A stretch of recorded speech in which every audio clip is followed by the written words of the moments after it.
of performers sa 12th Basic and Advanced Recital ng Philpop Center for Performing Arts sa Daran, Saudi Arabia. Kasama ang 21 mga batang recitalists, pinahanga nila ang mga manonood ng kanilang slow at fast song. Yan ang balitang Middle East ni Florante Catani.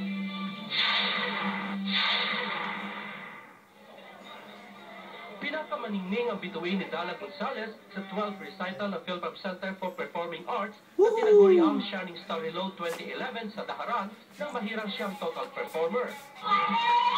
Balak ni Gonzalez na lumaban sa World Championships of Performing Arts sa Amerika sa July 2012.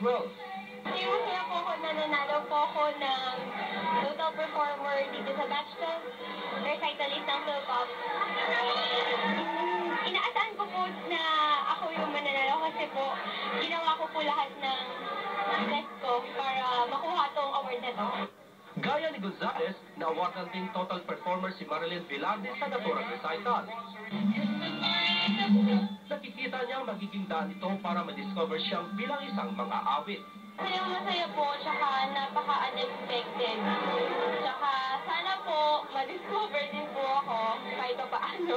Si Gonzalez at Velarde ay kasama sa 23 kabataang Pinoy na nagpamalas ang kanilang galing sa pagbirit ng slow at fast song sa recital. Most promising singer naman si Aaron Lisabato at Faye Cabanglan.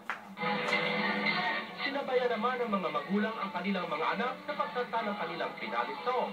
Salamat ako sa mga magulang ng mga recitalists sa muling pagtitiwala po sa akin at nakararap na naman po ang 12th recital ng Philpop. Maraming salamat po sa inyo lahat, lalo-lalo na po sa mga recitalists. Dagdag pa niya na maraming mga bagong batang Pinoy ang mahuhusay sa pagkanta, kaya patuloy niyang isasagawa ang misyon ng grupo sa paghubog sa kanilang talento sa pagkanta. Hinangaan din ang mga manunood si 2006 TFC Popstar Grand Middle East Champion Kimberly Molina na nagpaulap bilang guest performer. Patuloy na hinihinang ni Kimberly ang magandang boses sa pangangalaga ni Vic de Rosario. Nagpabalita sa Middle East, Florante Catanos, Daharan, Saudi Arabia.